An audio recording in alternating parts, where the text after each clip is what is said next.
Hello friends, today we're making chicken cordon bleu. It is elaborate but worth it. You're going to take the chicken breasts out of a long tray, and there'll be about 5 of them, and you're going to wash them and rinse them, and you're going to start cutting. Every chicken breast has like a little chicken nugget sticking out the side there. Remove that and remove the fat off the nugget, and then trim the fat off of the chicken breast. And then we're going to start filleting this chicken breast so that we have between 2 and 3 pieces, usually 2, but it could, if it's a really big chicken breast, you'll have 3. And what you'll do after you take all the fat off is you place your hand flat on it, and you're going to slice it in half all the way through, so that you get at least those 2. And parts of it is going to be a little thicker than the rest, so you're going to want to even it out by butterflying the chicken. And that just means butterflying. It's like you're spreading out the wings of the butterfly, but you're not cutting straight through, so that it still remains one piece of chicken. And so we have that on both of these. Have a little bit of extra width on one side, and you just want to slice that side in half, but without going all the way through. So you don't want 3 pieces here, you want just the 2. And then you start stacking them up, and you're going to also remove the fat of the chicken nuggets so that you can fry them later. But with every chicken breast, you're going to take that little nugget off and trim it and make sure that it's ready to be used as a little nugget later on, maybe for the kids or maybe for a treat for yourself. And you keep piling them up and putting them on the tray nice and flat. And you're going to take adobo and you're going to sprinkle it on it. And sorry that I didn't get right with the camera, but you're going to sprinkle it on it just on one side.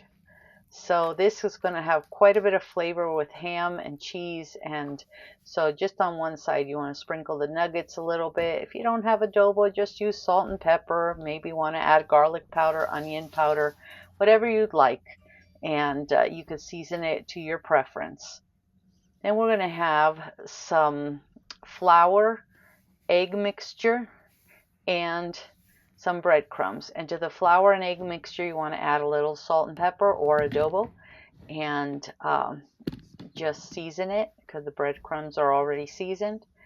And we're going to start by flouring, just flouring. You mix all that seasoning in first and flour the chicken breasts. Okay, that's going to act as your glue.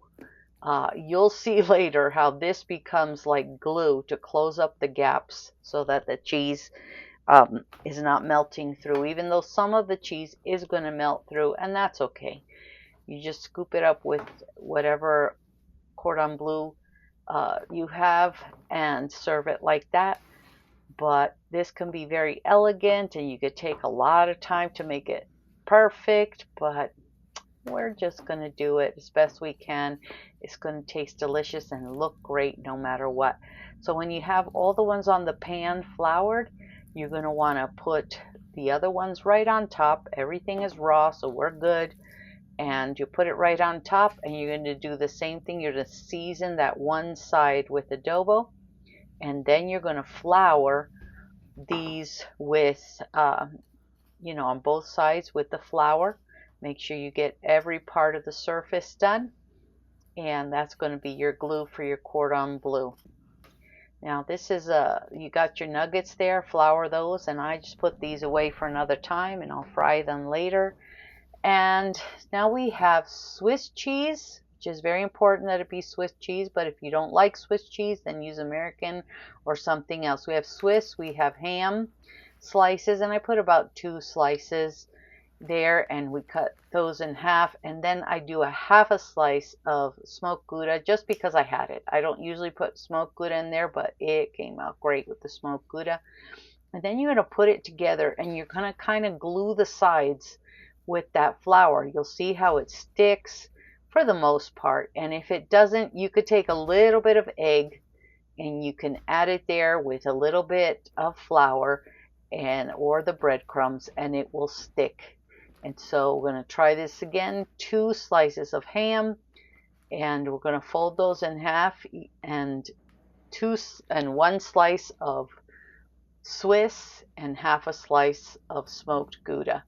And we'll have those so that it will fit in the middle of that chicken breast slice.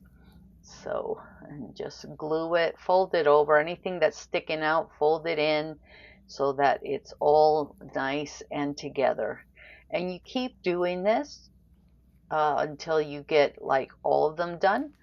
And it's gonna go in the refrigerator, or the freezer actually, for let's say 20 minutes while your oil is going to be warming. Then you're going to want to put these in the freezer so that when you bread them, when you put the breadcrumbs on it, they're not falling apart. So at least 20 minutes, let's say 25, maybe 30 minutes in the freezer. And these are nice, and they've been in the freezer, so they're a little bit tighter than they were.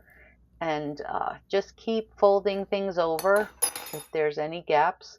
And you're going to want to put the whole thing in flour again, because now we're going to have the breadcrumbs sticking to it, and making sure that you seal all of the parts of the chicken that are exposed. It's not a big deal if a little bit of cheese is sticking out. As long as you've gotten most of it in, you can keep tucking it in, but it's going to be fine once you put the breadcrumbs on it, and it's going to seal very nicely.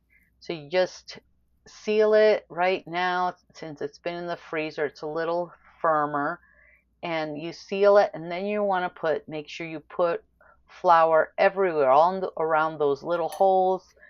And then you're going to want to do the same with the egg. Make sure that it has egg through the little holes, so that's going to also seal it.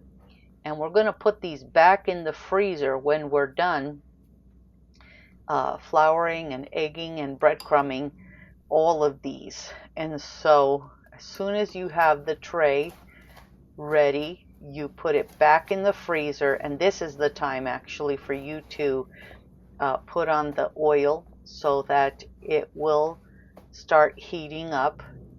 Not too high. You don't want to get it smoking, but you want to start getting it ready while these are again in the freezer for about 20 minutes to half an hour. And that will help this. You see how I'm patching up the little hole? And keep doing this until your whole tray is done. And if you need more egg, you do more egg.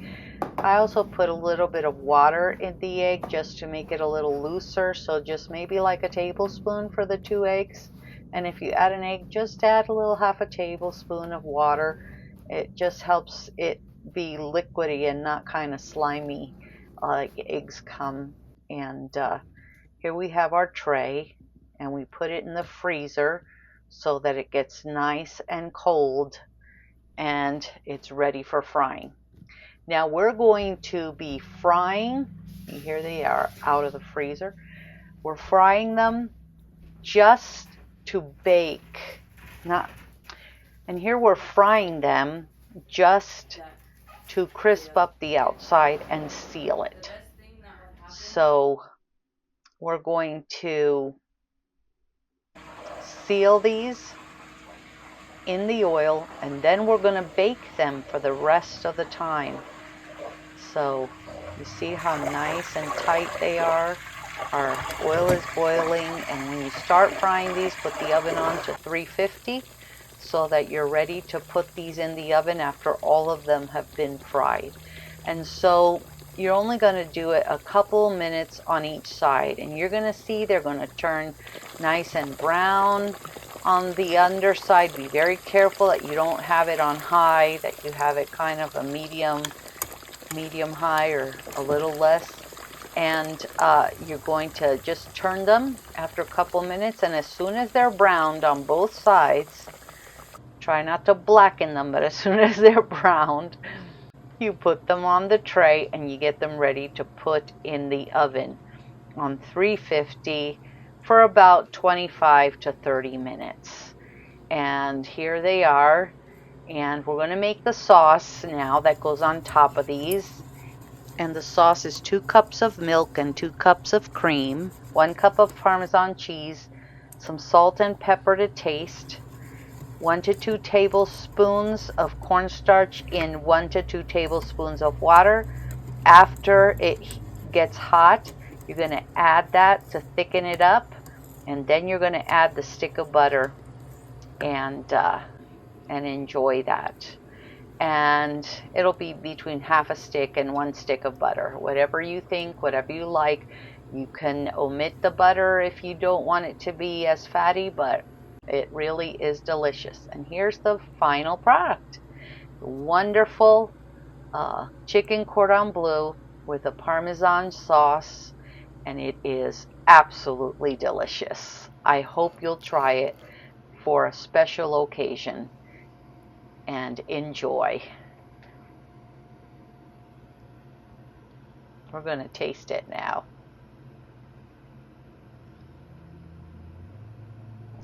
Okay, it's time to try this. Yum.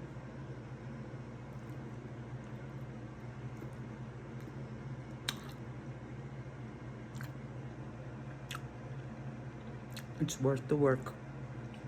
It's tender, it's cheesy, it's delicious, and I know my daughter's gonna love it for her birthday. This is Arlene on Life. Arlene Cooks. God bless you.